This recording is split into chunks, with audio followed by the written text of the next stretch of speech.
Okay. Hello friends. Last time we have discussed about the constitution and constitutionalism. Let us revise one time what is constitution and constitutionalism, then further we will go. अब आगे का हम वो देख लेंगे. So constitution. So constitution we have discussed. Constitution is supreme law of land set of rules and principle set of rules and principles establishment of relationships relation between citizens and government. So, this supreme law of land, set of rules and principles, relation between citizens and government. It may be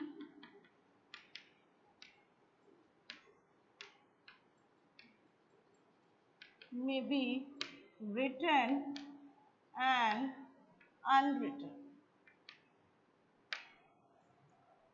So, how the government govern their country, government कैसे govern करती है country को, उसके लिए कुछ rules और principles होते हैं, sets होते हैं, ठीक है, जो constitution provide करती है, set of rules and principles, supreme law of land, किसी भी law का जो कोई भी नया law अगर formate होता है या formation होता है, तो that should be depend upon the constitution. Yeah, that means any law should not go beyond or across the constitution. constitution के बाहर आप कोई law नहीं बना सकते. तो you can say it provide the platform. एक platform provide करता है किसी भी law के लिए. relationship between citizen and government. constitution क्या करता है कि government कैसे govern कर रही है और citizens किसको, citizens को. तो इन दोनों के बीच में रिलेशनशिप स्टैब्लिश करता है. मैंने आपको बताया था कि रिलेशनशिप कैसे स्टैब्लिश करते हैं. 3 कंसेप्ट मैंने आपको बताए थे. एक होता है आपका legislative, executive and judiciary. These three factors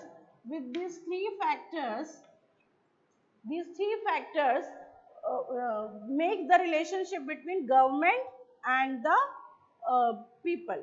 Legislative is representative of people, जो people के representative होते हैं, that is MA हो गए, MLA हो गए, MPs हो गए, ठीक. Executive means ministers which makes the law, जो law बनाते हैं. And judiciary interpreted the law, जो law को interpretate करते हैं. These two are related but the judiciary are independent. जो आपकी judiciary होती है वो independent होती है. तो this much we have discussed. इतना हमने last time constitution में discuss किया था.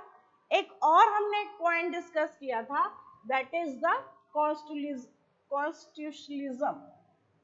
So let us revise one time more what is constitutionalism. Join SM.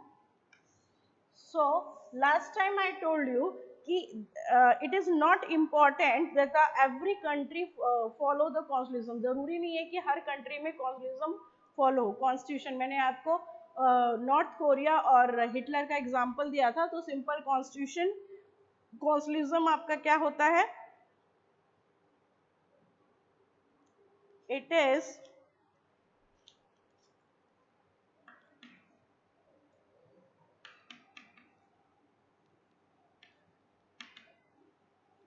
limited the power of government, limited the power of the government by law. No supremacy.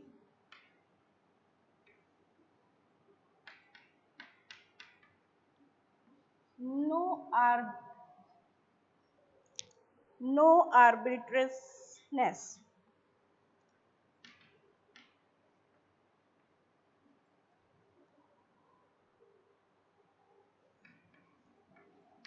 And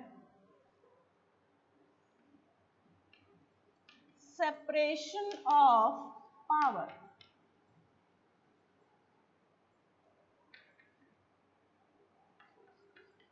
No centralized of power. That means constitution give the authority to the government, government कैसे state को चलाएगी, कैसे govern करेगी, ये constitution authorities या power provide करता है. But government should not go arbitrary वो काम ना करे, कि मनमानी काम ना करे. Government limited the power with the help of the constitution, we limited the power of the government. कैसे? बाय द लॉ बना के हम गवर्नमेंट्स की पावर को लिमिटेड करते हैं. दूसरा, नो सुप्रीमेसी. अपनी कंट्री में, इंडिया की कंट्री में नो वन सुपर, किसी के पास सारे पावर्स नहीं है, सुपरमेसी नहीं है, कि सबके लिमिटेड पावर है. और हर पावर को, दिस इज वेरी इंपॉर्टेंट, कि check and balance. Check and balance. ठीक, चेक एंड बैलेंस मीन्स हर अथॉरिटी के ऊपर दूसरी एक अथॉरिटी है. जैसे अगर आप गवर्नमेंट की किसी, आप कोर्ट में गए, किसी डिस्ट्रिक्ट कोर्ट से आप सेटिस्फाई नहीं है, you can go to the high court. आप वहां से सेटिस्फाई नहीं है, आप सुप्रीम कोर्ट में जाइए. यानी कि आप हर अथॉरिटीज के ऊपर एक अथॉरिटी है जो नीचे की पावर की अथॉरिटीज को ऑलवेज, हमेशा चेक और बैलेंस रखती है, कि whether they should not misuse the power, वो अपने पावर का मिसयूज ना करे. इसलिए एक अथॉरिटीज कहीं पे सुप्रीमेसी नहीं है. आप ये कह सकते हो सेंट्रलाइज्ड अथॉरिटी नहीं है. सेंट्रलाइज्ड अथॉरिटी का मतलब कि सारी अथॉरिटी एक बंदे, हम ये नहीं कह सकते कि सारी अथॉरिटी पीएम के पास है. अगर पीएम कोई गलत डिसीजन लेते हैं, there will be the opposition party है, सुप्रीम कोर्ट में जा सकते हैं, हाई कोर्ट में जा सकते हैं, बहुत ज्यादा पब्लिक रिवोल्ट कर देती है. ठीक है, तो यानी कि किसी के पास सेंट्रलाइज्ड पावर नहीं है. Misuse, separation of power. जितने लोग हैं, जितनी भी एमएलए हैं, एमपी हैं, मिनिस्टर है, सीएम है, कोर्ट है, सबके सेपरेशन, सबके पावर्स हैं, and that will be check time to time, वो हमेशा चेक होते रहते हैं. ठीक, आर्बिट्रेस नहीं है. नो आर्बिट्रेस मतलब कि हमारे कॉन्स्टिट्यूशन, हमारा कॉन्स्टिट्यूशन ऐसा है कि नो आर्बिट्रेस. गवर्नमेंट अपनी मनमानी नहीं कर सकती. जैसे मैंने लास्ट टाइम आपको बताया था कि उत्तर कोरिया के जो किम जोंग थे, उन्होंने उसको झपकी आ गई तो उसे तोप से उड़ा दिया, या उसको डेथ वारंट वो कर दिया. हिटलर, ऐसा नहीं है कि यहाँ कॉन्स्टिट्यूशन नहीं था, यहाँ हिटलर के कंट्री में भी कॉन्स्टिट्यूशन था, साउथ कोरिया में भी, नॉर्थ कोरिया में भी कॉन्स्टिट्यूशन है, बट कॉन्स्टिट्यूशन नहीं है. यानी कि सारी पावर एक बंदे के पास है, वो एक कुछ लोगों के पास है जो मनमानी करते हैं. कॉन्स्टिट्यूशन नहीं है. तो कॉन्स्टिट्यूशन किसी भी कंट्री में एक आइडियल सिचुएशन क्रिएट करती है, जो पीपल्स के राइट को, सबसे इंपॉर्टेंट जो है, जो पीपल्स का राइट होता है, पीपल्स राइट, आप यहाँ लिख,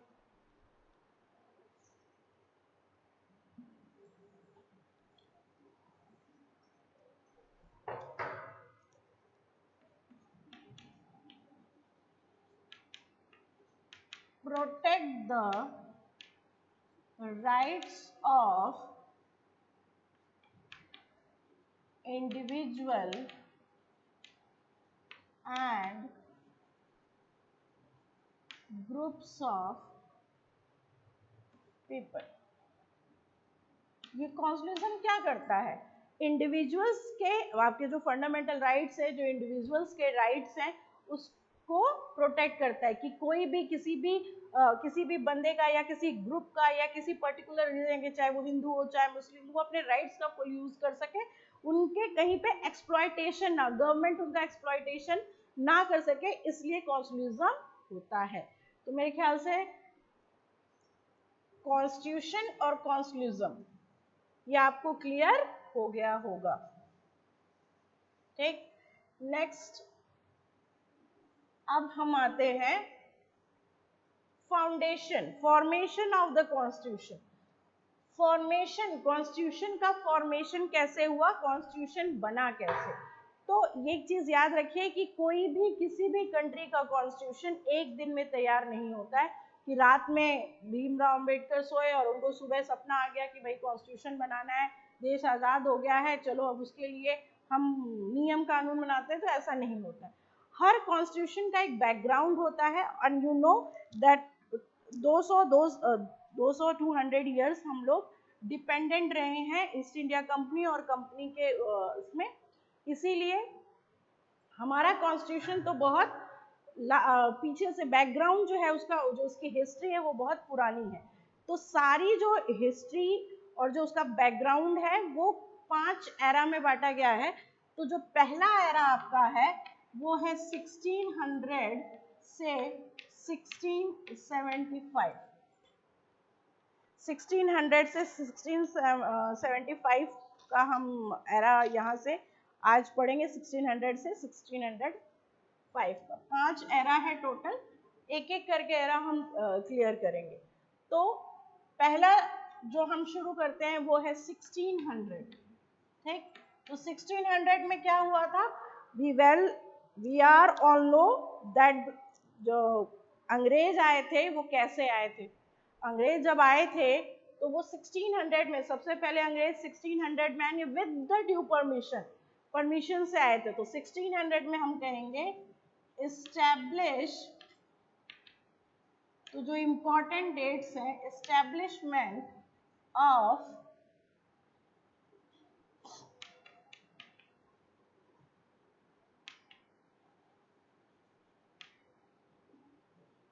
establishment of east India company. तो 1600 में सबसे पहले जो ईस्ट इंडिया कंपनी का एस्टेब्लिशमेंट हुआ, और उसके बाद ईस्ट इंडिया कंपनी आई क्यों थी, उसका मेन इंटेंशन क्या था, मेन इंटेंशन तो जो भी था वो उनके मन में था, पर जब वो शुरू में आए तो वो आए थे ट्रेडिंग के पर्पस से, व्यापार के पर्पस से। और सबसे पहले वो आए कैसे, कहां पे आए, जो उनका मेन सेंटर क्या था वो था सूरत, यानी उन्होंने इंडिया में एंट्री कैसे की, सूरत से। किसके परमिशन से, by the permission of Jahangir, Jahangir के परमिशन से उन्होंने अपना सूरत में एंट्री की। और आपको पता है कि जितने आधे लोग तो समुद्र के रास्ते, हमारे यहाँ टेररिस्ट आते हैं वो भी समुद्र के रास्ते ही आते हैं, ठीक है। तो जो ईस्ट इंडिया, जो अब ये हुआ कैसे, जो इंडिया की जो वेल्थ थी वो बहुत मतलब हमें मान लो सोने की चिड़िया कहते हैं इंडिया को, हम लोगों को पता है कि सोने की चिड़िया है, तो उससे क्या हुआ, अट्रैक्ट हुए इंग्लैंड, ब्रिटिश और जो एलिजाबेथ, वहाँ इंग्लैंड के तो लोग अट्रैक्ट हुए। तो वो उन्होंने सोचा कि ठीक है भाई चलो वहां पे बिजनेस करते हैं। तो उन्होंने बिजनेस करने के पर्पज से एंट्री की, कहां से की, सूरत से की, और विद द ड्यू परमिशन। एक चीज है कि जब अंग्रेज घुसे और जब उन्होंने अपने पैर फैलाने चालू किए, वो सारे परमिशन से ही किए थे, ठीक है, by the permission of Jahangir, Jahangir से परमिशन किया। बाद में क्या हुआ, आफ्टर सम टाइम उनका जो सेंटर था, बाद में इन्होंने अपना, now they start extend their business, वो अपना बिजनेस एक्सटेंड करने लगे, बिजनेस का वाइड कंसेप्ट उन्होंने वो किया कि अब अपने बिजनेस को एक्सपेंशन करना है, तो वो एक्सपेंशन की ओर बढ़े, और उन्होंने ट्रेडिंग सेंटर या आप कह लो चीफ सेटलमेंट,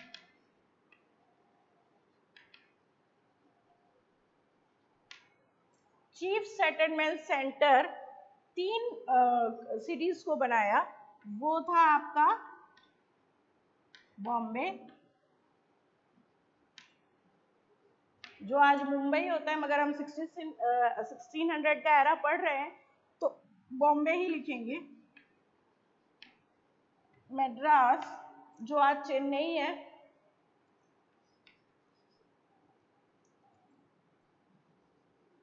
कलकत्ता, जो आज कोलकाता है।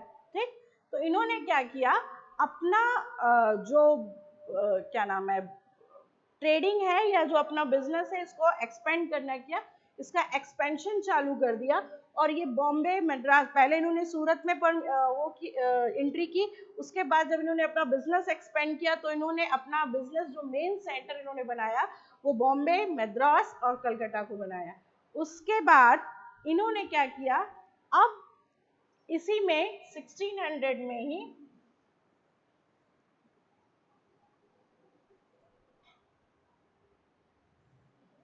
इन्होंने क्या किया,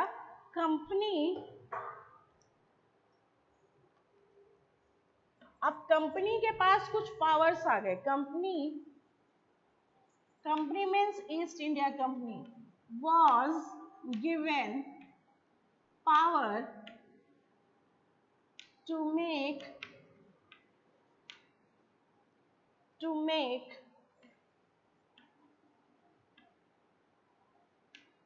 necessary law and ordinance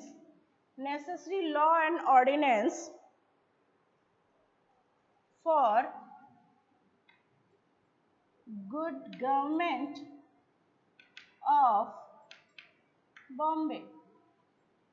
शुरू में तो उन्होंने जो लॉ, अब क्या हुआ कि धीरे धीरे इन्होंने अपना बिजनेस एक्सपेंड किया, फिर उन्होंने लॉ और ऑर्डिनेंस कह सकते हो कि एक रूल की तरह ऑर्डिनेंस और रूल बनाना चालू किया।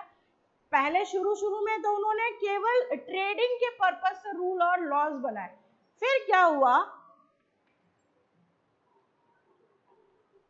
ट्रेडिंग के पर्पस से जब शुरू में उन्होंने लॉज बनाना चालू किए तो वो केवल ट्रेडिंग के पर्पस से था। क्यों? क्योंकि वो भारतीयों के साथ, इंडियंस के साथ व्यापार कर रहे थे, तो उन्होंने कहा कि हम इस रूल से और इस रेगुलेशन से व्यापार करेंगे। तो इंडियंस भी मान गए कि ठीक है भाई। उसके बाद क्या हुआ, 1669 में company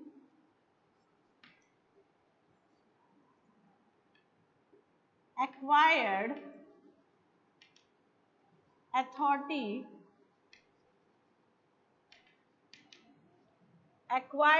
authority to rule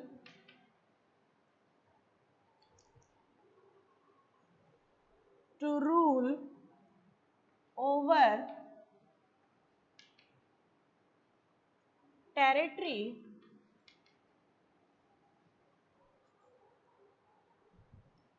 and its people। अब क्या हुआ, पहले वो ट्रेडिंग के लिए रूल्स और रेगुलेशन बना रहे थे, अब उन लोगों ने लोगों, यानी अब वो वहां के जो लोग हैं कि आपको इस रूल से रहना है, इस लॉ से रहना है, अब उनके लिए वो रूल लगाने लगे। ठीक है, रूल पास करने लगे कि भाई आप इस तरह से रहिए, आप इस तरह से रहिए, और ये रूल्स हैं, ये लॉज हैं। तो अब वहाँ के लोगों के लिए, वहाँ के पहले ट्रेडिंग के लिए लग रहे थे, मगर अब वहाँ के लोगों के ऊपर ये धीरे धीरे इन्होंने रूल करना चालू कर दिया।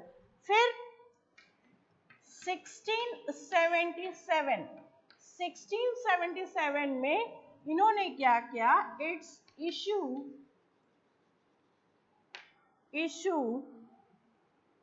Its own coin. 1677 में इन्होंने अपना कॉइन इशू कर दिया, सिक्का जारी कर दिया 1677 में। तो हुआ ऐसे कि जैसे एक अगर एग्जांपल ले लिया जाए, भारतीय ट्रेनों में, आप ट्रेन में बहुत बार चढ़े होंगे, अगर कोई बंदा खड़ा है तो वो सीट है, तो सीट पे अगर थोड़ी सी जगह रहती है तो वो थोड़ा सा बैठते हैं, 1 घंटे बाद वो पूरे सेटल हो जाते हैं अच्छे से, और आधे घंटे बाद आप देखोगे या 2 घंटे बाद देखोगे कि वो पूरी सीट आधी उनकी हो जाती है और आपको पता भी नहीं चलता। सेम ऐसे ही ईस्ट इंडिया कंपनी में घुसे तो वो ट्रेडिंग के बहाने धीरे धीरे उन्होंने लॉज और रूल्स बनाए, किसके लिए, व्यापार के लिए, और बाद में धीरे धीरे वहाँ केवल बॉम्बे के लिए, territory and it's people for Bombay, केवल अभी उन्होंने बॉम्बे पे रूल चालू किया था, फिर भी अभी ये रूलिंग पावर नहीं हुई थी। अभी तक ईस्ट इंडिया कंपनी 70s में रूलिंग पावर नहीं हुई थी, और इन्होंने जो भी किया वहां के लोगों के परमिशन, यानी वो वहां पे जो भी शासक थे या कह दो मुगल थे या राजा थे, उनके परमिशन से धीरे धीरे इन्होंने क्या किया, पूरा पहले सूरत में घुसे, फिर 3 सिटी, और उसके बाद धीरे धीरे इन्होंने एक्वायर करना चालू कर दिया, अपने रूल्स और ऑर्डिनेंस पास करने लगे। यानी ये वही बात हुई कि पहले थोड़ी सी सीट दी थी और उसके बाद एक टाइम के बाद पूरी सीट, जो पूरी बर्थ है, वो उनकी हो गई थी। ठीक है, तो और 1677 में उन्होंने क्या किया था, अपना कॉइन इशू कर दिया था। ठीक है, तो अभी इसके बाद हम 1726 ओके, फिर इसी बीच में आपका एक चार्टर्ड आया 1726 चार्टर, जिसको हम राजलेख कहते हैं। ठीक, अब इसने क्या किया, इसने ईस्ट इंडिया कंपनी को बहुत ज्यादा पावर्स दे दी। कैसे कैसे, क्या क्या हुआ 1726 में, द चार्टर्ड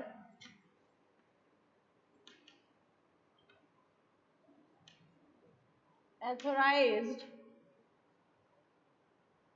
the governor, जो गवर्नर एंड काउंसिल, जो ईस्ट इंडिया के गवर्नर काउंसिल ऑफ थ्री, यहाँ पे three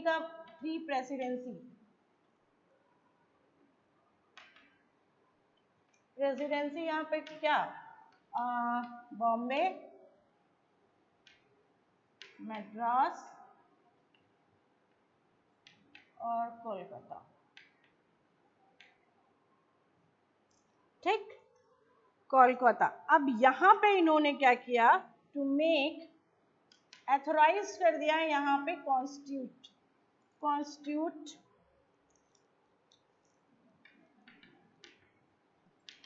constitute and ordain by law, rules, ordinance for good governance of company। That means इन्होंने क्या किया, इस चार्टर में सबसे पहले क्या किया कि जो 3 आपकी प्रेसिडेंसी थी, जो मेन सेंटर था, बॉम्बे, मद्रास, कोलकाता, गवर्नर, वहां के जो गवर्नर और काउंसिल थे इन तीनों को, इनको ये एथोराइज कर दिया वहां पे रूल करने के लिए मतलब वहां लॉ बनाने के लिए एथोराइज कर दिया, वहां पे ऑर्डिनेंस पास करने के लिए एथोराइज कर दिया। ये सारी चीजें इन्होंने एथोराइज कर दी 1726 के राजलेख या चार्टर्ड में। तो इस 1726 में बहुत इंपॉर्टेंट कह सकते हैं कि रूलिंग तो नहीं हुई थी ब्रिटिश तब तक इन ईस्ट इंडिया कंपनी, मगर हाँ उसने अपने पैर फैलाना चालू कर दिए थे। तो 1726 में पहले क्या हुआ कि जो चार्टर्ड अथोराइज जो गवर्नर थे, अथोराइज द गवर्नर, वहां के जो काउंसिल मेंबर और गवर्नर थे, उनको इन 3 प्रेसिडेंसी में ऑर्डिनेंस और रूल बनाने के लिए एथोराइज कर दिया।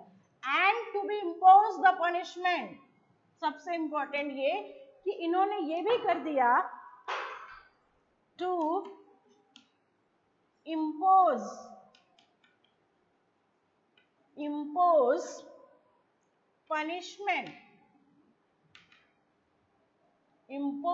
punishment for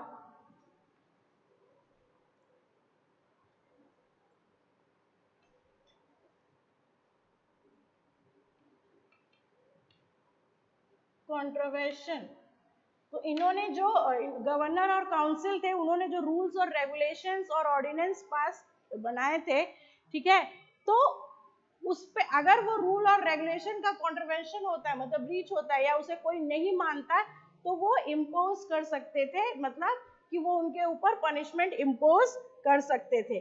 दूसरी चीज एक और उन्होंने कहा कि जो रूल्स और लॉज और ऑर्डिनेंस बनेंगे should not be not contrary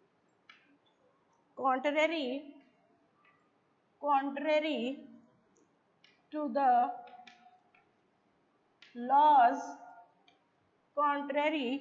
laws and status of England।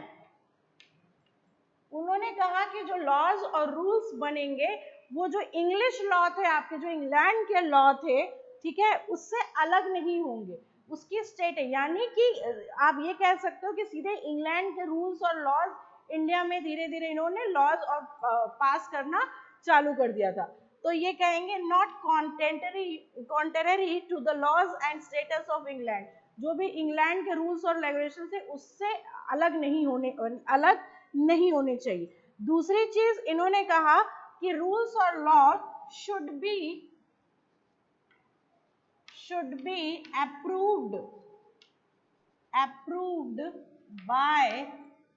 approved by and confirmed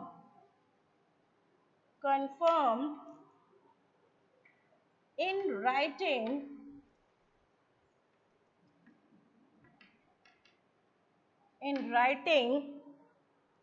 by the company's court of directors।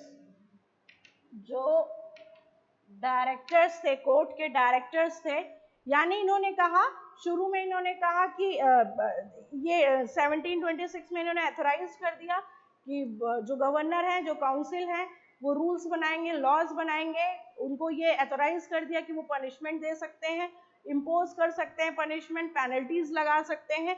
But उन्होंने कहा कि जो रूल्स और रेगुलेशन होंगे वो इंग्लैंड के स्टेटस से या इंग्लिश लॉ से बिल्कुल अलग नहीं होंगे। दूसरा, वो रूल्स, लॉज और ऑर्डिनेंस जो है वो कंफर्म होंगे, किससे? इंग्लैंड के लॉ से, और राइटिंग में कंपनी के कोर्ट ऑफ डायरेक्टर्स से कंफर्म, यानी जब कोर्ट ऑफ डायरेक्टर, कंपनी के कोर्ट ऑफ डायरेक्टर्स जब उसको कंफर्म करेंगे, यानी कंफर्म होनी चाहिए, एकदम वैसे ही बनने चाहिए। उसके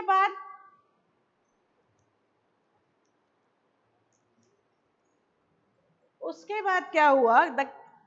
एस्टैब्लिश द मेयर, इन्होंने एस्टैब्लिशमेंट कर दिया है, इन तीनों जगह पे मेयर अपॉइंट किए। establish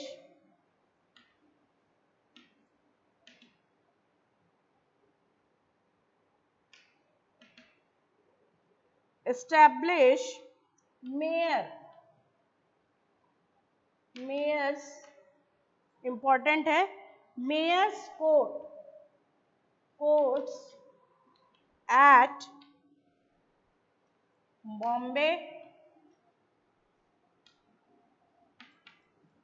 मद्रास,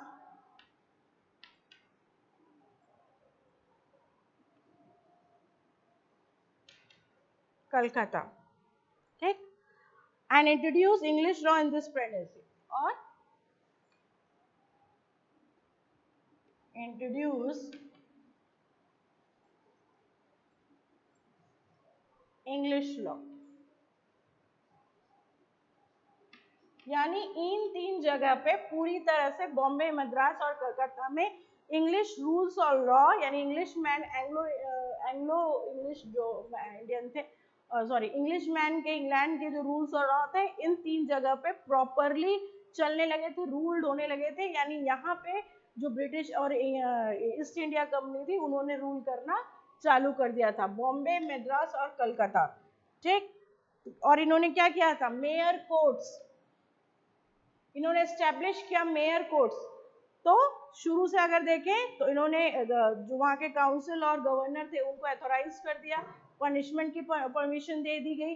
उसके बाद इन्होंने कहा कि जो लॉ है वो जो 17 चार्टर्ड में कहा गया कि जो लॉज है वो बिल्कुल अपोज नहीं होगा इंग्लिश लॉ का, ठीक है। ऑर्डिनेंस जो रहेंगे वो कंफर्म करेंगे कोर्ट ऑफ डायरेक्टर्स, ठीक है। उसके बाद उन्होंने क्या किया, इसी 1726 के एरा में ही मेयर्स कोर्ट एस्टैब्लिश कर दिए तीनों जगह पे, ठीक है। नेक्स्ट टाइम इसी 1726 को ही हम कंटिन्यू करेंगे नेक्स्ट टाइम में, ठीक है। तो इतना आप क्लियर रखना, एक बार हम इसको रिवाइज कर देंगे। Thank you very much.